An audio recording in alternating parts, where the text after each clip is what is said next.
ॐ तच्छ्रेयोरवृणीमहे गातुं यज्ञाय गातुं यज्ञपतये दैवी स्वस्तिरस्तु नः स्वस्तिर्मानुषेभ्यः ऊर्ध्वं जगतो भेषजम् तन्नो अस्तु द्विपदे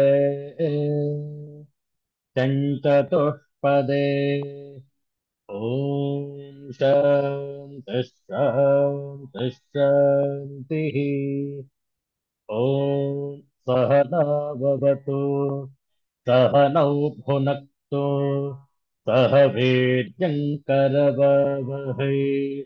तेजस्विनावधतमस्तु मा विद्विषावहै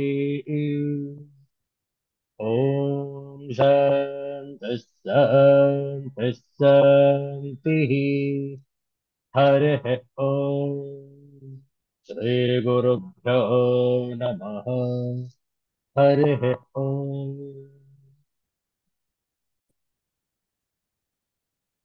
Universal prayer. Let's stand this together. O hidden light, vibrant in every atom. O hidden light, shining in every creature.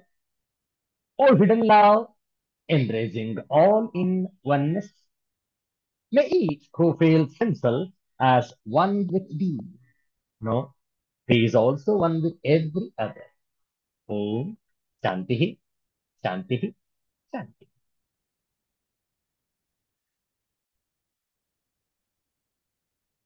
ಇಂದು ಆದಿತ್ಯವಾಸರ ಆಶ್ವಯುಜ ಶುದ್ಧ ತ್ರಯೋದಶಿ.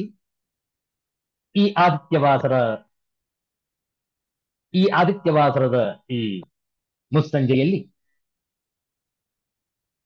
ವಿಷ್ಣು ಸಹಸ್ರನಾಮದ ಕೊನೆಯ 8 ಶ್ಲೋಕಗಳ ಪಾರಾಯಣ, ಅದಕ್ಕೂ ಮೊದಲು ಧ್ಯಾನ ಶ್ಲೋಕಗಳು.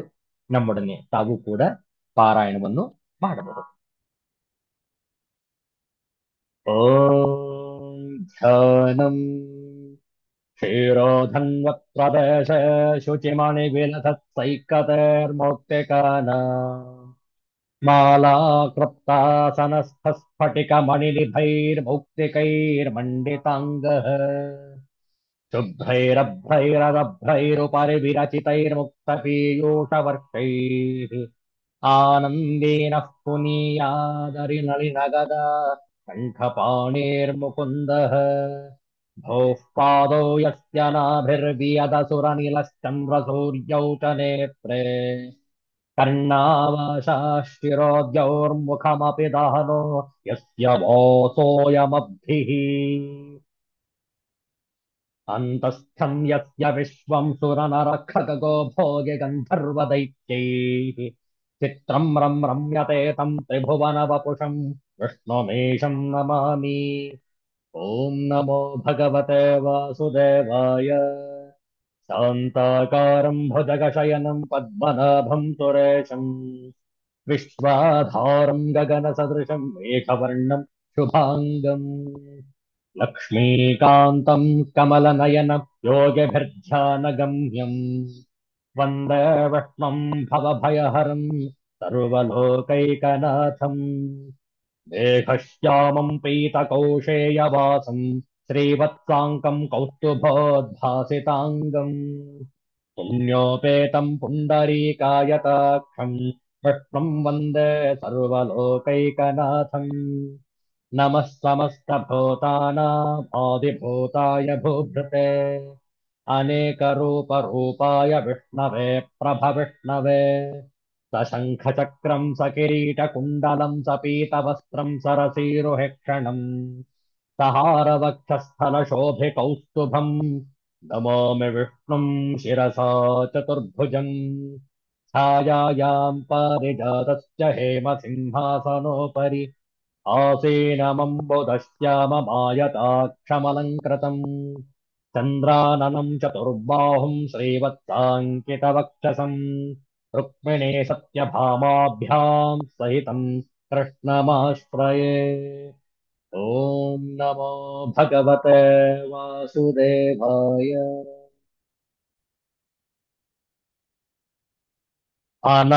अनाविर्भोर्भुवो लक्ष्मीः कुबीरो रुचिराङ्गदः जननो जनजन्मादिः भीमो भीमपराक्रमः आधारनिलयो धाता पुष्पः सः प्रजागरः ऊर्ध्वगः सत्पथाचारः प्राणदः प्रणवः पणः प्रमाणम् प्राणनिलयः प्राणभृत् प्राणजीवनः तत्त्वम् तत्त्वविदेकात्मा जन्म मृत्युजरातिगः भोर्भुवः स्वस्तरुस्तारः सविता प्रपितामहः यज्ञो यज्ञपतिर्यज्वा यज्ञाङ्गो यज्ञवाहनः यज्ञभृत्यज्ञकृत्यग्नि यज्ञभुक्यज्ञसाधनः यज्ञान्तकृत्यज्ञगुह्यम् अन्नमन्नाद एव च आत्मयो स्वयं जातः वैखानः सामगायनः देवकेनन्दनः स्रष्टा क्षितेशः पापनाशनः शङ्खभृन्नन्दकी चक्री चार्ङ्गधन्वा गदाधरः रथाङ्गपाणिरक्षोभ्यः सर्वप्रहरणायुधः श्री सर्वप्रहरणायुध ॐ नम इति वनमाली गभीषार्ङ्गी शङ्खी चक्री च नन्दकी श्रीमान्नारायणो विष्णुः वासुदेवोऽभिरक्षतु वनमाली गभीषार्ङ्गी शङ्खी चक्री च नन्दकी श्रीमन्नारायणो विष्णुः वासुदेवोऽभिरक्षतु वनमाली गभीषार्ङ्गी शङ्खी चक्री च नन्दकी श्रीमन्नारायणो विष्णुः वासुदेवोऽभिरक्षतु श्री वासुदेवोऽभिरक्षतु ॐ नम इति ॐ शान्तिः शान्तिः शान्तिः हरिः ॐ श्रीगुरुभ्यो नमः हरिः ॐ ಎರಡು ನಿಮಿಷ ನಾಮ ಜಪ ಅಷ್ಟಾಕ್ಷರಿ ಮಂತ್ರದ ಜಪ ನಾವು ಹೇಳಿಕೊಡ್ತೇವೆ ತಾವು ಪುನರಾವರ್ತಿಸಬಹುದು ಓಂ ನಮೋ ನರ ಓಂ ನಮೋ ನಾರಾಯಣಾಯ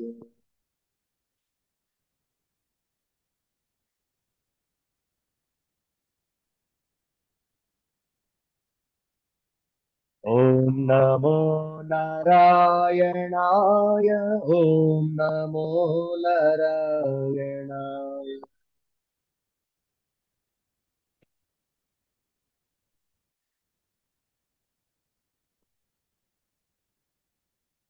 ಓಂ ನಮೋ ನಾರಾಯಣಾಯ ಓಂ ನಮೋ ನಾರಾಯಣಾಯ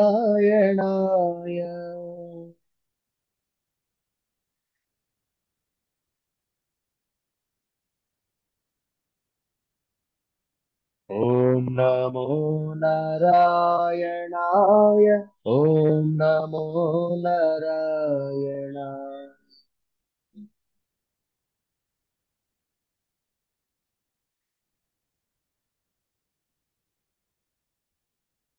ಓಂ ನಮೋ ನಾರಾಯಣ ಓಂ ನಮೋ ನಾರಾಯಣಾಯ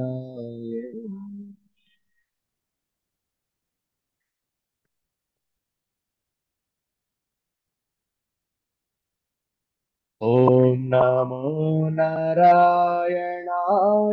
ಓಂ ನಮೋ ನಾರಾಯಣಾಯ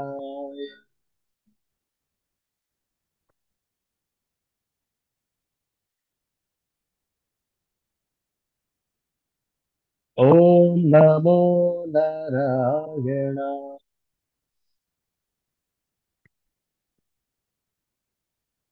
ओम नमो नारायण।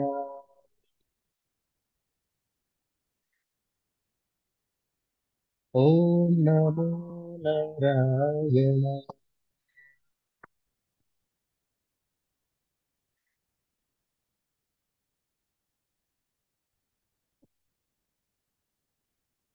ಹಿಂದಿ ಭಾಷೆಯ ಒಂದು ಸುಂದರವಾದ ರಾಮ ಭಜನೆ ಹೇಳಿಕೊಟ್ಟ ನಂತರ ಪುನರಾವರ್ತಿಸುವುದು. ಹ್ಮ್. ಹೇ ರಾಮ, ಹೇ ರಾಮ,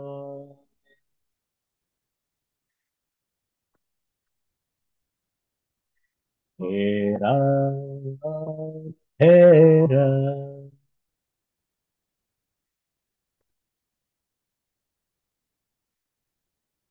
जग में सचो तेरो नाम।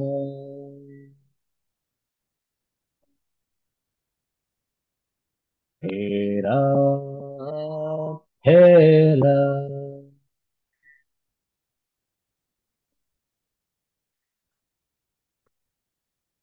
तू ही माता, तू ही पिता है।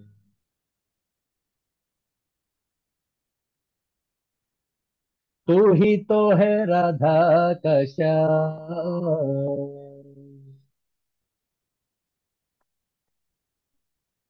हे राम, हे राम।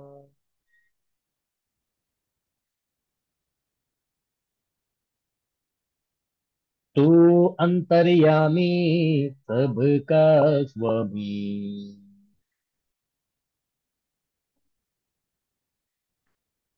तेरे चरणों में चारों धाम।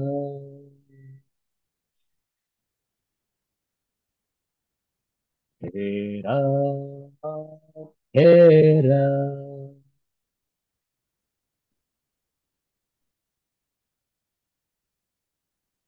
तू ही बिगाड़े, तू ही सवरे।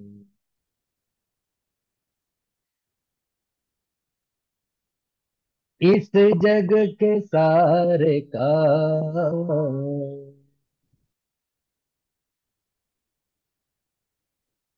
हे राम, हे राम।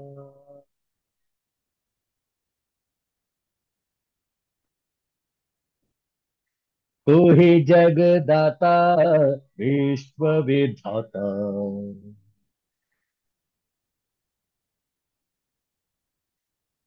तू ही सुबह, तू ही शाम।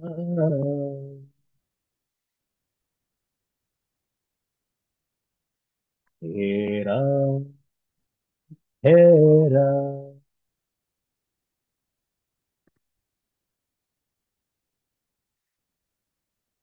जग में सचो तेरो नाम।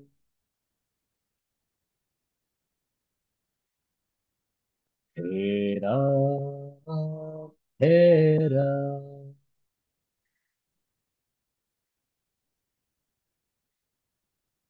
हे राम, हे राम।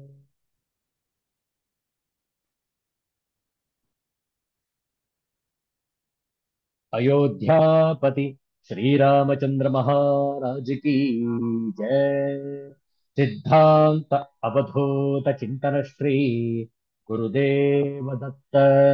जय जय रघुवीर समर्थ श्री सद्गुरुनाथ महाराज की जय। हर हर नमः पार्वती पतये। हर हर महादेव। ಶಂಭೋ.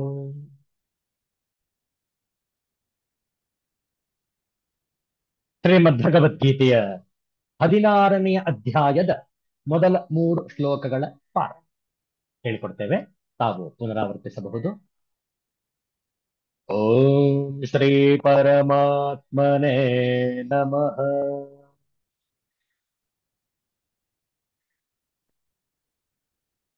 अथ षोडशोऽध्यायः।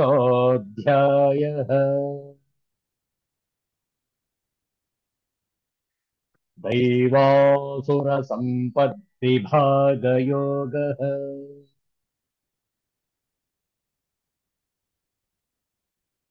श्रीभगवानुवाच।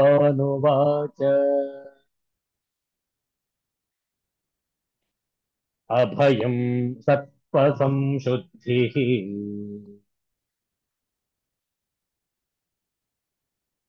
ज्ञानयोगव्यवस्थितिः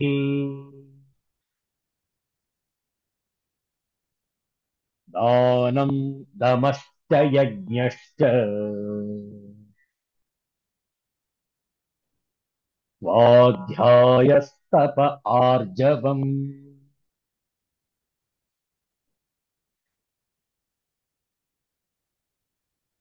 अहिंसा सत्यमक्रोधः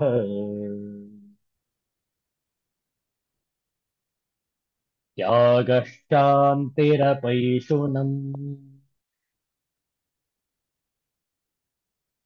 दया भूतेष्वलो लुप्त्वम् मार्दवम् ह्रीरचापलम्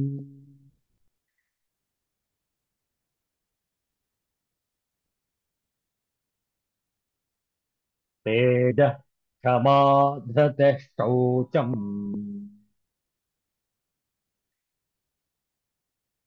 अद्रोहो नातिमानिता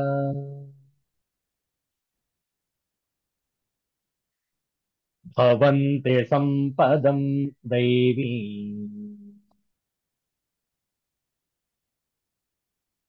अभिजातस्य भारत। ॐ शान्तिः शान्तिः शान्तिः। हरिः ॐ श्रीगुरुभ्यो नमः। हरिः ॐ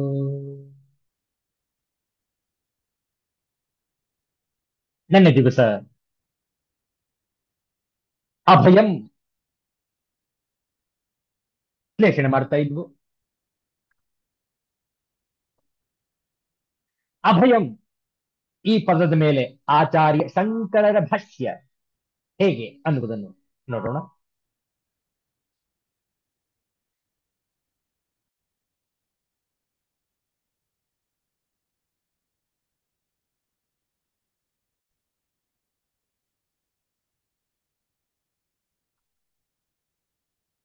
ಅಭಯಂ ಅಭೀರುತ ಸತ್ವ ಸಂಶುದ್ಧಿ ಸತ್ವಸ್ಯ ಅಂತಃಕರಣಸ್ಯ ಸಂಶುದ್ಧಿ ಸಂವ್ಯವಹಾರೇಷು ಪರವಂಚನಂ ಆಯಾನೃತಾದಿ ಪರಿವರ್ಜನಂ ಶುದ್ಧ ಸತ್ವ ಭಾವೇನ ವ್ಯವಹಾರಃ ಇತ್ಯರ್ಥಃ. ಜ್ಞಾನಯೋಗ ವ್ಯವಸ್ಥಿತಿ ಜ್ಞಾನಂ ಶಾಸ್ತ್ರತಃ ಆಚಾರ್ಯತಶ್ಚ ಆತ್ಮಾದಿ ಪದಾರ್ಥಾನಾಂ ಅವಗಮಃ ಅವಗತಾನಾಂ ಇಂದ್ರಿಯಾದಿ ಉಪಸಂಹಾರೇಣ ಏಕಾಗ್ರತೆಯ ಸ್ವಾತ್ಮ ಸಂವೇದ್ಯತಾಪಾದನಂ ಯೋಗಃ.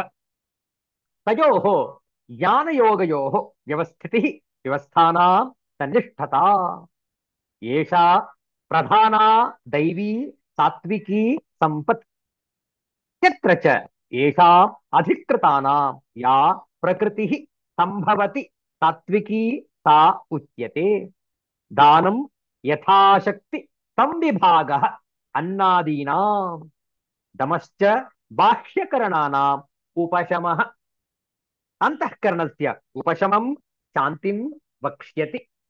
यज्ञश्च श्रौतः अग्निहोत्रादिः स्मार्तश्च दैवयज्ञादिः स्वाध्यायः ऋग्वेदादि अध्ययनम् अदृष्टार्थं तपः वक्ष्यमाणं ಶಾರೀರಾದಿ ಆರ್ಜವಂ ರುಜುತ್ವಂ ಸರ್ವದಾ. ಒಂದೊಂದು ಪದಕ್ಕೂ ಆಚಾರ್ಯ ಶಂಕರರು ಅತ್ಯಂತ ಸಂಕ್ಷಿಪ್ತವಾಗಿ ವಿಶ್ಲೇಷಣೆ ಮಾಡಿದ್ದಾರೆ ನೋಡಿ. ಅಭಯಂ ಮೊದಲ ಪದ ಏನದು? ಅಭಯವು ಅಂಜುಬುರುಕನಾಗದೆ ಇರುವುದು ಎಂದರ್ಥ. ನೋಡಿ ಹೇಗಿದೆ. ಏನದು ಅಂಜುಬುರುಕನಾಗದೆ ಇರುವುದು ಅಂದ್ರೆ? ಅಂಜುವ ಸ್ವಭಾವವಿಲ್ಲದೆ ಇರುವುದು ಎನ್ನುವುದು ಇದರ ತಾತ್ಪರ್ಯ. ಅಂಜುವ ಸ್ವಭಾವ ಅಂತಂದ್ರೆ ಯಾವುದೋ ಒಂದು ಕಾರ್ಯದಲ್ಲಿ ಚಿಂತನೆಯಲ್ಲಿ ಪ್ರವೃತ್ತರಾಗಬೇಕು ಅನ್ನುವುದಾದರೆ ಅಲ್ಲೇ ಅವರಿಗೆ ಹಿಂಜರಿಕೆ. ಒಂದು ಕಡೆ ಒಂದು ವಿಷಯದ ಬಗ್ಗೆ ಮಾತನಾಡಬೇಕು ಎಂದು ಯಾರಾದರೂ ಕರೆದರೆ ಆಗಲೇ ಇವರಿಗೆ ಅಂಜಿಕೆ. ಇಲ್ಲ ಇಲ್ಲ, ನನ್ನಿಂದ ಸಾಧ್ಯವಾಗೋದಿಲ್ಲ ಅದು. ಏತಕ್ಕೆ? ಮನದಲ್ಲಿ ಹೆದರಿಕೆ, ಅಂಜಿಕೆ. ಅಭಯಂ, ಅಂಜುಬುರುಕನಾಗದೆ ಇರುವುದು. ಅಂಜಿಕೆ ಇಲ್ಲದಿರುವುದು, ಹೆದರಿಕೆ ಇಲ್ಲದಿರುವುದು, ನಿರ್ಭಯನಾಗಿರುವುದು. ಯಾವುದೇ ಕಾರ್ಯವಾಗಲಿ ನಿರ್ಭೀತೆಯಿಂದ ಮಾಡಿದ್ದೇ ಆದಲ್ಲಿ ಅವನಿಗೆ ಭಗವಂತನ ಅಭಯ ಹಸ್ತ ಇದೆ, ದೈವಾನುಗ್ರಹವಾಗಿದೆ ಎನ್ನುವುದು ತಾತ್ಪರ್ಯ.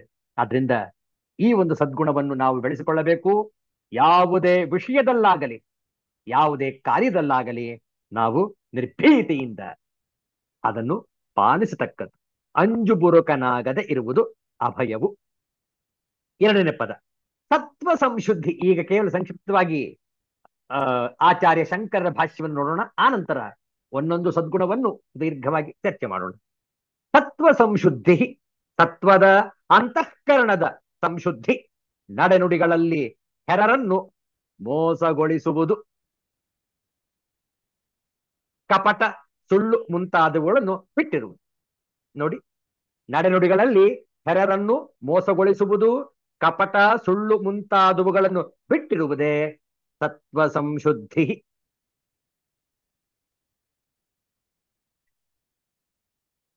ಶುದ್ಧ ಸತ್ವದಿಂದ ಕೂಡಿದ ಮನೋಭಾವದಿಂದ ವ್ಯವಹರಿಸುವುದು ಎಂದರ್ಥ ಸತ್ವ ಸಂಶುದ್ಧಿ. ಮುಂದಿನದು ಜ್ಞಾನಯೋಗ ವ್ಯವಸ್ಥಿತಿ. ಜ್ಞಾನವೆಂದರೆ ಶಾಸ್ತ್ರದಿಂದಲೂ ಆಚಾರ್ಯರಿಂದಲೂ ಆತ್ಮನೇ ಮುಂತಾದ ಪದಾರ್ಥಗಳನ್ನು ನಿಶ್ಚಯಿಸಿಕೊಳ್ಳುವುದು. ಯೋಗವೆಂದರೆ ಹಾಗೆ ನಿಶ್ಚಯಿಸಿಕೊಂಡದ್ದನ್ನು ಇಂದ್ರಿಯವೇ ಮುಂತಾದವುಗಳನ್ನು ಒಳಗೆ ಸೇರಿಸಿಕೊಂಡು ಅಂತರ್ಮುಖವಾಗಿಸಿಕೊಂಡು ಮನಸ್ಸನ್ನು ಏಕಾಗ್ರತೆಗೊಳಿಸಿಕೊಂಡು ತನ್ನ ಅರಿವಿಗೆ ಗೋಚರವಾಗಿಸಿಕೊಳ್ಳುವುದು ಜ್ಞಾನಯೋಗ ವ್ಯವಸ್ಥಿತಿ. ಆ ಜ್ಞಾನಯೋಗಗಳಲ್ಲಿ ವ್ಯವಸ್ಥಿತಿ ಎಂದರೆ ನಿಲ್ಲುವುದು, ಅವುಗಳಲ್ಲಿ ನಿಷ್ಠರಾಗಿರುವುದು. ಇದೇ ಮುಖ್ಯವಾದ ಸಾತ್ವಿಕವಾದ ದೈವ ಸಂಪತ್ತು. ಶಾಸ್ತ್ರಾಚಾರ್ಯರಿಂದ ನಿಶ್ಚಯಿಸಿಕೊಳ್ಳುವುದು ಶ್ರವಣ ಮನನಗಳು, ತನ್ನ ಅರಿವಿಗೆ ಗೋಚರಿಸಿಕೊಳ್ಳುವುದು ಎಂದರೆ ಅನುಭವಕ್ಕೆ ತಂದುಕೊಳ್ಳುವುದು. ನಿಧಿಧ್ಯಾಸನ, ಆತ್ಮನನ್ನು ವಿಷಯವಾಗಿಸಿಕೊಳ್ಳುವುದು ಎಂಬ ಅರ್ಥವನ್ನು ಮಾಡಬಾರದು. ಯೋಗ ಶಬ್ದಕ್ಕೆ ಜ್ಞಾನಕ್ಕೆ ಸಾಧನವಾದ ಧ್ಯಾನ ಎಂಬ ಅರ್ಥವನ್ನೂ ಮಾಡಬಾರದು. ಇದು ಎಲ್ಲ ದೈವ ಸಂಪತ್ತಿನ ಫಲವು. ಇದೇ ಮುಮುಕ್ಷುವಿಗೆ ಮುಖ್ಯವಾಗಿ ಲಕ್ಷ್ಯದಲ್ಲಿ ಇರತಕ್ಕದ್ದು. ಇನ್ನು ಎಲ್ಲಿ ಯಾವ ಅಧಿಕಾರಿಗಳಿಗೆ ಯಾವ ಸಾತ್ವಿಕ ಪ್ರಕೃತಿಯು ಇರಬಹುದೋ ಅದನ್ನು ಹೇಳುತ್ತಾನೆ. ದಾನ, ಕೈಲಾದ ಮಟ್ಟಿಗೆ ಅನ್ನವೇ ಮುಂತಾದವುಗಳನ್ನು ಯೋಗ್ಯರಿಗೆ ಹಂಚಿಕೊಡುವುದು. ದಮಃ, ಹೊರಗಿನ ಕರ್ಣಗಳನ್ನು ಹಿಡಿತದಲ್ಲಿ ಇಡುವುದು. ಅಂತಃಕರಣವನ್ನು ಹಿಡಿತದಲ್ಲಿ ಇಡುವುದೆಂಬ ಶಾಂತಿಯನ್ನು ಮುಂದಿನ ಶ್ಲೋಕದಲ್ಲಿ ವಿವರಿಸಲಾಗಿದೆ. ಆದ್ರಿಂದ ಇಲ್ಲಿ ದಮ ಶಬ್ದಕ್ಕೆ ಈ ಅರ್ಥವನ್ನೇ ಮಾಡಬೇಕು. ಏನದು? ಹೊರಗಿನ ಕರ್ಣಗಳನ್ನು ಹಿಡಿತದಲ್ಲಿ ಇಟ್ಟುಕೊಳ್ಳುವುದು. ಕರ್ಣಗಳು ಅಂದ್ರೇನು? ಉಪಕರಣಗಳು, ಇಂದ್ರಿಯಗಳನ್ನು ಹಿಡಿತದಲ್ಲಿ ಇಟ್ಟುಕೊಳ್ಳುವುದು. ಯಜ್ಞ, ಅಗ್ನಿಹೋತ್ರವೇ ಮುಂತಾದ ಶ್ರೌತ ಯಜ್ಞ ಮತ್ತು ದೇವಯಜ್ಞವೇ ಮುಂತಾದ ಸ್ಮಾರ್ತ ಯಜ್ಞಗಳನ್ನು ಆಚರಿಸುವುದು. ಸ್ವಾಧ್ಯಾಯ, ಋಗ್ವೇದವೇ ಮುಂತಾದದ್ದನ್ನು ಅದೃಷ್ಟ ಫಲಕ್ಕಾಗಿ ಅಧ್ಯಯನ ಮಾಡುತ್ತಿರುವುದು. ತಪಸ್ಸು, ಮುಂದೆ ಹೇಳಿರುವ ಶಾರೀರವೇ ಮುಂತಾದ ತಪಸ್ಸು. ಆರ್ಜವಂ, ಯಾವಾಗಲೂ ಸರಳ ಸ್ವಭಾವದಿಂದ ಇರುವುದು. ಯಜ್ಞ ಅಂದ್ರೆ ಯಾವುದು? ಬ್ರಹ್ಮಯಜ್ಞವೆಂಬ ಸ್ಮಾರ್ತ ಯಜ್ಞವು. ಇದು ಕಾಮ್ಯವಲ್ಲವೆಂದು ಅರ್ಥ ಮಾಡಿಕೊಳ್ಳಬೇಕು. ಅದೃಷ್ಟ ಫಲವುಳ್ಳದ್ದೆಂದು ಇಲ್ಲಿ ಹೇಳಲಾಗಿದೆ. ಇದು ಕಾಮ್ಯ ಕರ್ಮವಲ್ಲ, ಇದು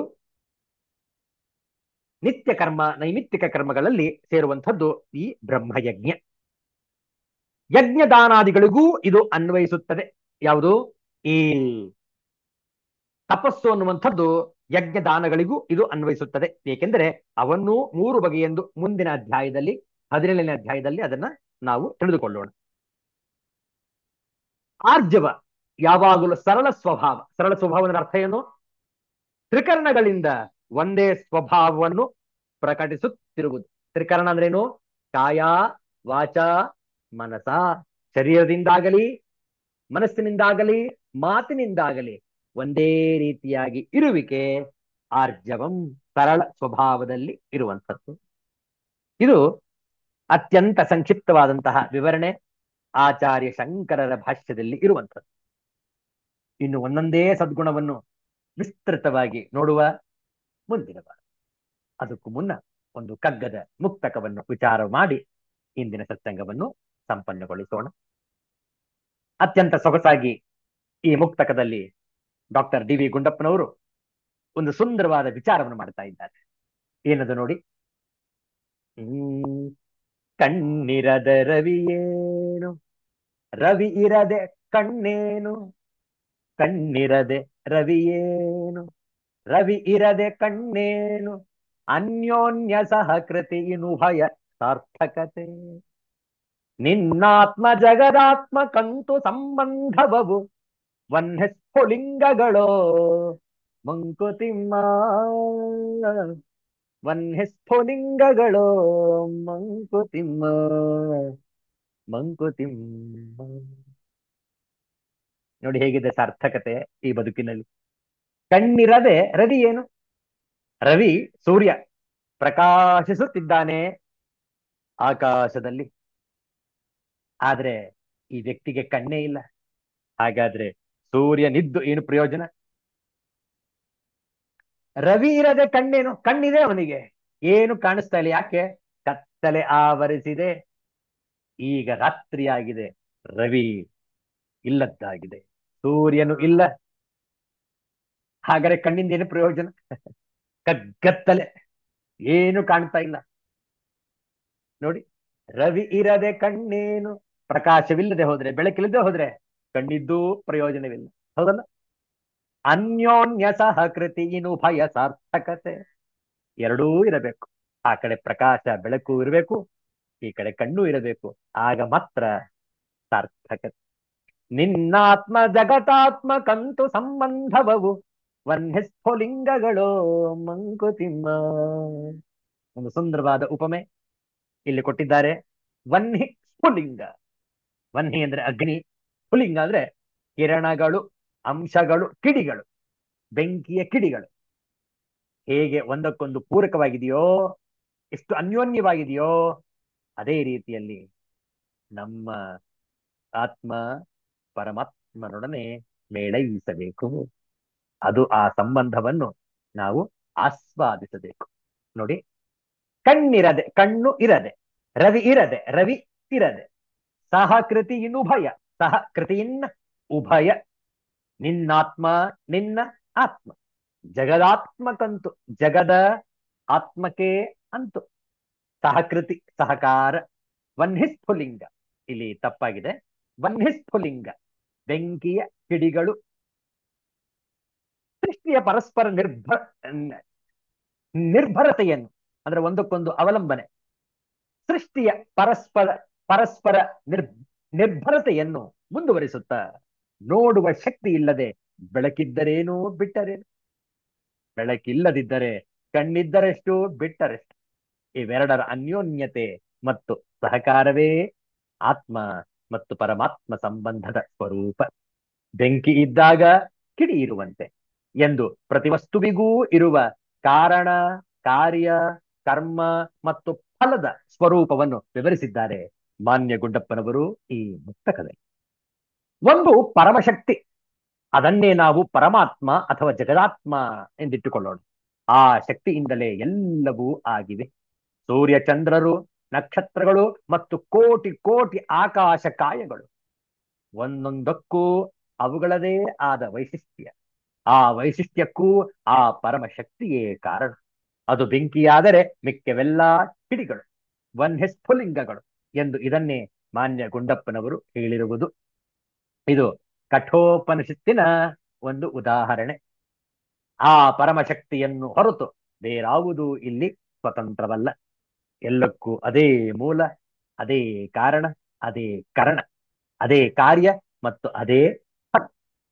ಒಂದು ಇನ್ನೊಂದರ ಮೇಲೆ ಆಧಾರ ಪಟ್ಟಿರುವುದೇ ಎರಡಕ್ಕೂ ಸಾರ್ಥಕತೆ. ಒಂದಿಲ್ಲದೆ ಇನ್ನೊಂದಿಲ್ಲ. ನಾವೆಲ್ಲ ನಮ್ಮನ್ನು ನಾವು ಸ್ವತಂತ್ರರು ಎಂದುಕೊಂಡಿದ್ದೇವೆ. ನಿಜಾರ್ಥದಲ್ಲಿ ನಾವು ಯಾರು ಸ್ವತಂತ್ರರಲ್ಲ. ಕೇವಲ ನಮ್ಮ ಅಹಂಕಾರ ನಮ್ಮನ್ನು ನಾವು ಸ್ವತಂತ್ರರು ಎಂದು ಬೀಗುವಂತೆ ಮಾಡುತ್ತದೆ. ನಮ್ಮ ಉಸಿರಾಟದಿಂದ ಹಿಡಿದು ಎಲ್ಲಕ್ಕೂ ನಾವು ಪರಾವಲಂಬಿಗಳು. ಅಹಂಕಾರವನ್ನು ತೊರೆದರೆ ನಮಗೆ ಸತ್ಯದ ಅರಿವಾಗಿ ಆತ್ಮನಿಗೂ ಎಂದರೆ ನಮಗೂ, ಜಗದಾತ್ಮನಿಗೂ ಎಂದರೆ ಪರಮಾತ್ಮನಿಗೂ ಇರುವ